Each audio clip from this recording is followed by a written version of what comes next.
O Mágico de Oz não foi apenas produzido em Hollywood, foi forjado no caos, construído sobre a dor e quase destruído pelas próprias pessoas que o criaram. Aqui estão 30 fatos inacreditáveis sobre o Mágico de Oz, de 1939. E tem mais. Temos um fato bônus esperando por você no final. Confie em mim. Você vai querer ficar até o final para descobrir. Antes de começarmos, deixe um comentário e me conte qual é a sua cena favorita de O Mágico de Oz e de onde você está assistindo agora. Adoro saber a opinião de vocês. A música Over the Rainbow foi excluída do filme 3 vezes. Os executivos do estúdio Metro-Goldwyn-Mayer estavam convencidos de que ela tornava o ritmo da narrativa mais lento. Achavam que era muito madura para a personagem de Dorothy, então a cortaram. E então, o produtor associado Arthur Freed, essa lenda absoluta, invadiu o escritório após cada exclusão e exigiu que a música fosse devolvida. Finalmente, ele deu um ultimato. Ou a música fica ou eu saio. O chefe do estúdio cedeu. Aquela música eles quase jogaram fora. Ganhou o Oscar de melhor canção original e se tornou a canção número 1 de todos os tempos em um filme, segundo o American Film Institute. Imagine se Freyd não tivesse lutado por ela. Imagine um mundo onde nunca tivéssemos ouvido Judy Garland cantar essas palavras. Algum lugar onde não haja problemas. Você acha que existe um lugar assim? Deve existir. Aqueles icônicos sapatos vermelhos, na verdade, não deveriam ser vermelhos. No livro original de Frank Ball, de 1900, Dorothy usava sapatos prateados, simples, discretos, mágicos e monocromáticos. Mas o roteirista Noel Langley teve uma ideia brilhante. A Metro-Goldwyn-Mayer estava usando o novo processo Technicolor de 3 cores, uma tecnologia de ponta que a maioria dos estúdios não podia pagar, e ele pensou, por que não mudar a cor para vermelho rubi? Para que se destacassem, para que fossem inesquecíveis. O carmesim vibrante explodindo contra a estrada de tijolos amarelos se tornou uma das imagens mais reconhecíveis da história do cinema. Tudo porque alguém quis exibir a tecnologia. O roteiro original ainda existe no cofre do prefeito de Metro-Goldwyn, com prata riscado e rubi escrito no lugar. Uma palavra alterada. Uma decisão brilhante. Um ícone eterno. Às vezes, as menores escolhas criam a maior magia. Aquela linda neve caindo sobre Dorothy no campo de papoulas. Aquela neve mágica e brilhante que a resgatou do sono eterno. Puro amianto. Fibras de amianto crisálidas, para ser exato. Os estúdios de cinema na década de 1930 usavam amianto rotineiramente para simular a queda de neve, mesmo que as pessoas já soubessem que era perigoso. Eles sabiam e mesmo assim usaram. O elenco foi literalmente atingido por uma substância cancerígena durante uma das cenas mais encantadoras do filme. Judy Garland deitada ali, cercada por seus amigos, com o amianto caindo como asas de anjo. Eles escaparam do veneno das papoulas apenas para inalar algo muito pior. Algo invisível. Algo que mata lentamente anos depois, quando as câmeras param de filmar e a magia se dissipa. Quando assisto aquela cena agora, sabendo o que sei, a beleza parece assombrada. A magia parece diferente, mais sombria. O preço de criar maravilha foi mais alto do que qualquer um poderia ter imaginado. A saída dramática de Margaret Hamilton da terra dos Munchkins terminou em desastre. Os fogos de artifício dispararam cedo demais. O equipamento de segurança apresentou defeito. Sua maquiagem verde à base de cobre virou combustível. E em segundos, seu rosto e mãos pegaram fogo. Ela sofreu queimaduras secundárias e ficou afastada das filmagens por 6 semanas. 6 semanas de recuperação. 6 semanas de dor. Enxertos de pele, curativos e a dúvida se algum dia voltaria a ser a mesma. Quando ela voltou, ainda se recuperando, ainda se curando, o estúdio imediatamente pediu que ela filmasse outra cena com fogo. Você consegue imaginar? Hamilton se recusou. De jeito nenhum. Sua dublê, Betty Denko, a substituiu e também pegou fogo quando um cachimbo explodiu embaixo dela durante a cena da vassoura. Denko ficou com cicatrizes permanentes nas pernas. 2 mulheres, 2 incêndios. O mesmo pesadelo se repetiu 2 vezes porque alguém precisava daquela cena porque a bruxa má tinha que voar. Sua ratazana maldita. Olha só o que você fez. Estou derretendo. Derretendo. Oh, que mundo. Que mundo. Quem não é uma boa garotinha como você?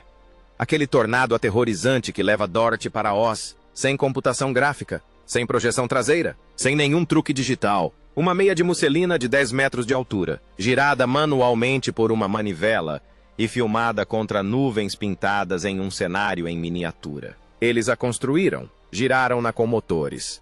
A argila fina de Fuller era bombeada através de máquinas de vento para criar redemoinhos de detritos. Os operadores de câmera tinham que sincronizar tudo perfeitamente. A rotação, a iluminação, as nuvens de poeira. Uma única tomada podia levar horas para ser preparada, e o efeito era absolutamente convincente. Cru, chaotico, aterrorizante de uma forma que parecia real porque era real. Os tornados modernos gerados por computador ainda lutam para igualar sua ameaça. Há algo nos efeitos práticos, nos materiais reais se contorcendo no espaço real, que o digital jamais conseguirá capturar por completo. Aquele tornado tinha peso, tinha presença, tinha textura, tinha alma. Você consegue senti-lo atravessando a tela? O casaco surrado usado por Frank Morgan como Professor Marvel, aquele casaco em frangalhos que compraram em um brechó para garantir sua autenticidade, pertencia ao próprio Frank Baum, o autor do maravilhoso Mágico de Oz, o homem que criou todo esse universo. Morgan descobriu a etiqueta interna durante as filmagens. Era apenas uma etiqueta da Taylor's com um nome. Ele a mostrou ao departamento de figurino. Eles não conseguiam acreditar.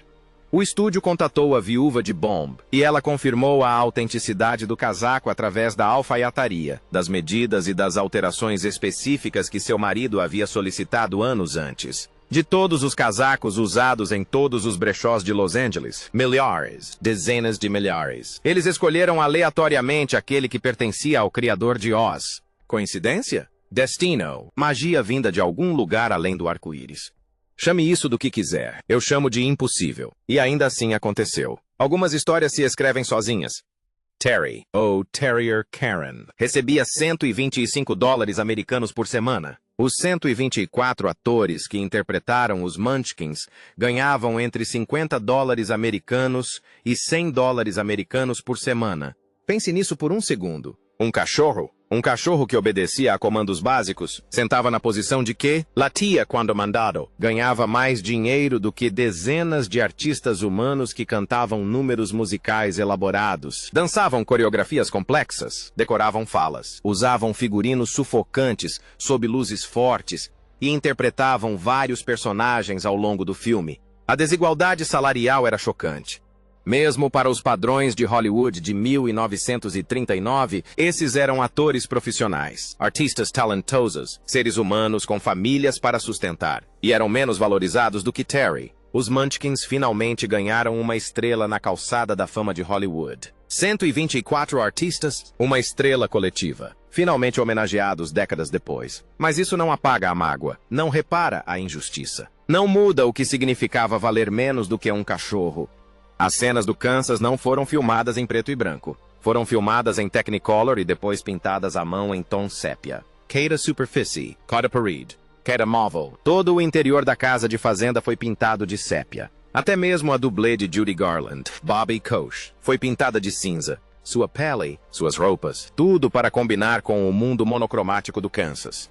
Quando Dorothy abre a porta para Oz, pintado para se misturar perfeitamente com o cenário em tons sépia, sai de cena enquanto Garland, já em um Technicolor brilhante, entra. O público nunca percebe a mudança, nunca vê a transição. É um dos truques de mágica mais perfeitos do cinema. Uma transição tão suave que parece pura magia.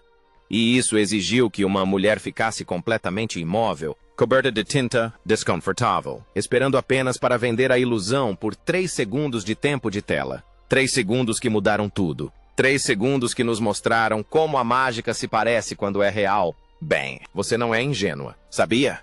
Durante as filmagens no Castelo da Bruxa, um dos guardas Wink pisou acidentalmente na pata de Terry e a quebrou. O cachorrinho deu um ganido.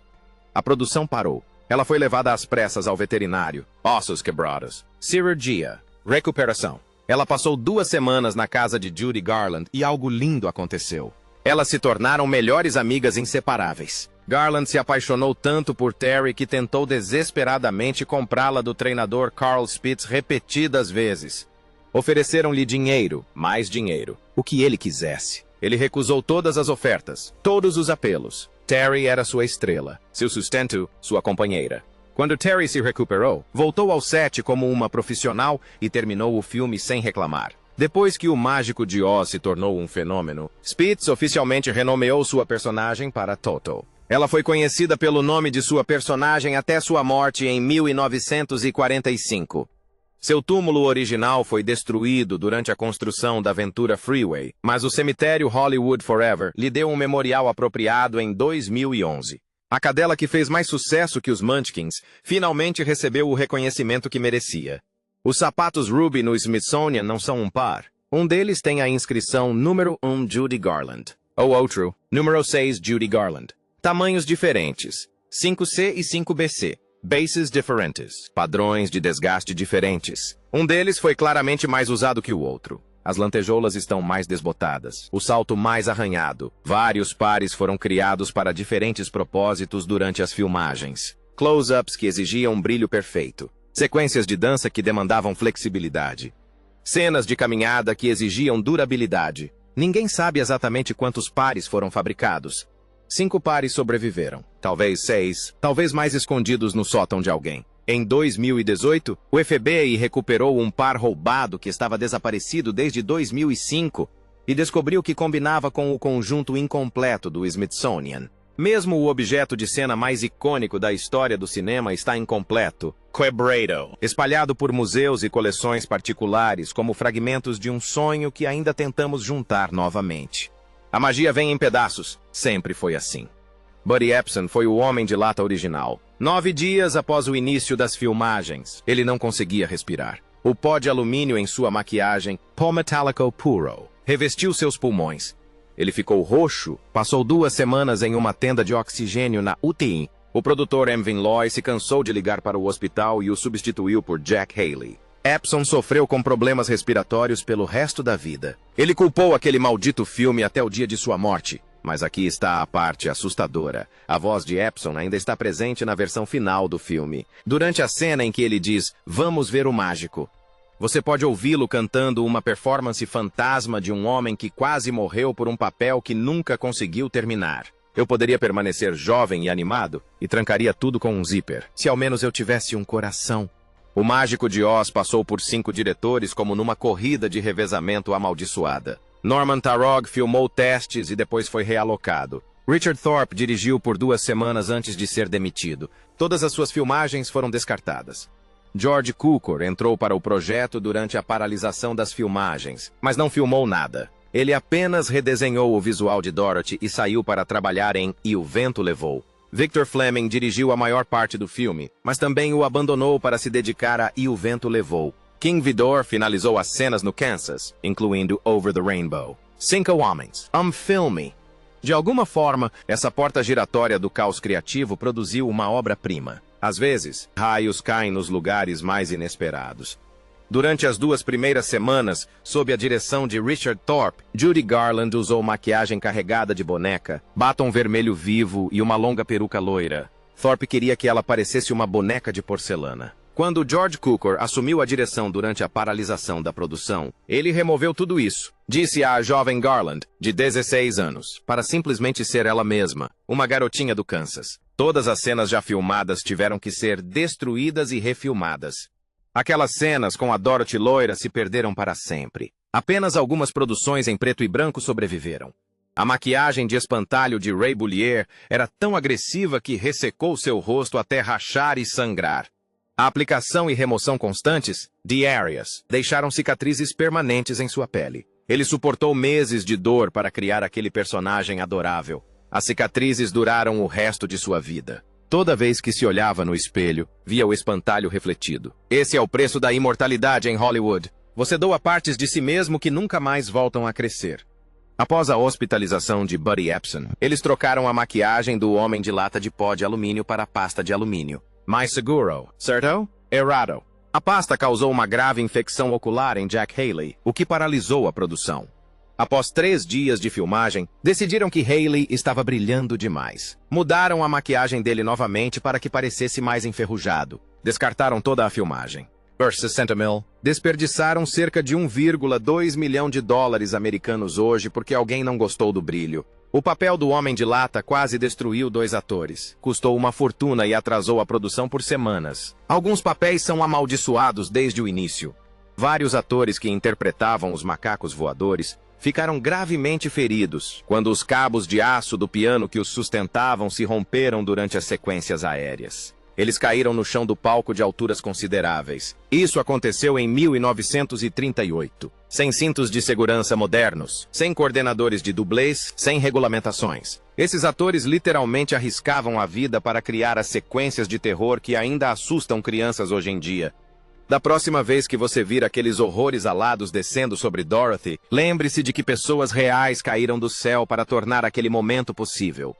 A fantasia de leão covarde foi feita com peles de leão verdadeiras e pesava aproximadamente 27 quilos. Sob as intensas luzes do estúdio necessárias para o Technicolor, as temperaturas internas ultrapassavam os 38 graus Celsius. Burt Ellie só conseguia trabalhar em curtos períodos antes de correr o risco de sofrer uma exaustão por calor. Ele perdeu muito peso devido à transpiração constante e à desidratação. Imagine fazer comédia, ter um timing perfeito, cantar e dançar. Tudo isso praticamente trancado dentro de um forno de peles. Mesmo assim, Elle conseguiu, brilhantemente. Isso é dedicação.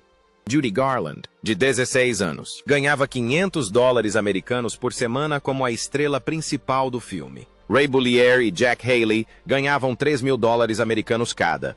Bert Lau ganhava $2.500 americanos. Margaret Hamilton ganhava $1.000 americanos. Os atores coadjuvantes masculinos ganhavam de 5 a 6 vezes mais do que a protagonista feminina. Até o cachorro Terry ganhava $125, um quarto do salário de Garland. A matemática é devastadora. A garota cujo rosto é sinônimo do Mágico de Oz era paga como se fosse descartável. Olha as olheiras. Não durmo há semanas. Por que você não tenta contar carneirinhos? Não adianta nada. Tenho medo deles.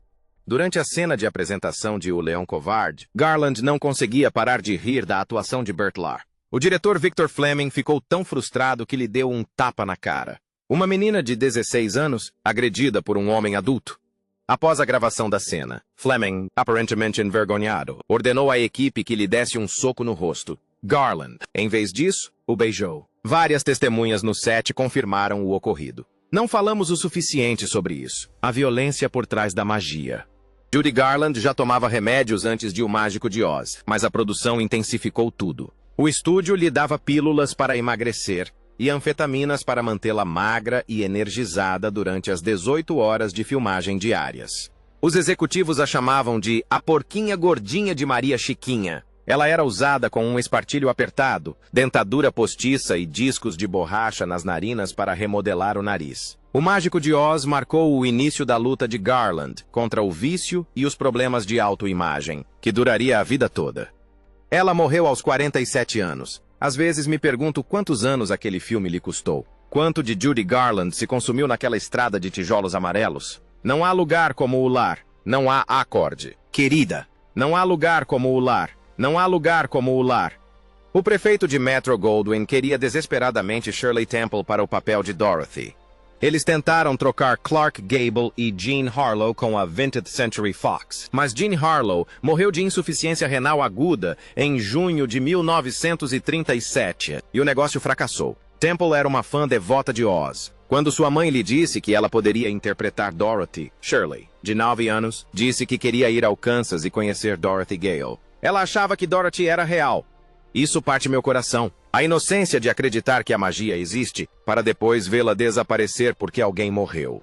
Ray Bullier foi originalmente escalado para o papel do Homem de Lata e Buddy Epson para o do Espantalho.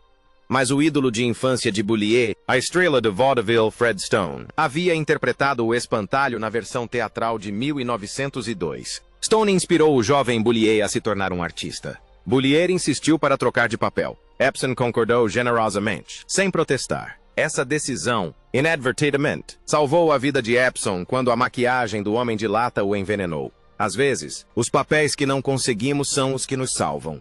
Gail Surgard foi originalmente escalada para o papel da Bruxa Má, mas como uma vilã glamourosa e astuta, inspirada na Rainha Má da Branca de Neve. Ela chegou até a prova de figurino. Quando a vestiram com a icônica maquiagem verde de bruxa, ela imediatamente desistiu. Margaret Hamilton a substituiu apenas 2 dias antes do início das filmagens, em 10 de outubro de 1938. Hamilton criou a bruxa dos pesadelos que conhecemos hoje, a bruxa que assombra nossos sonhos de infância. A bruxa glamourosa de Surgard teria sido perigosa. A bruxa de Hamilton era algo pior, inesquecível.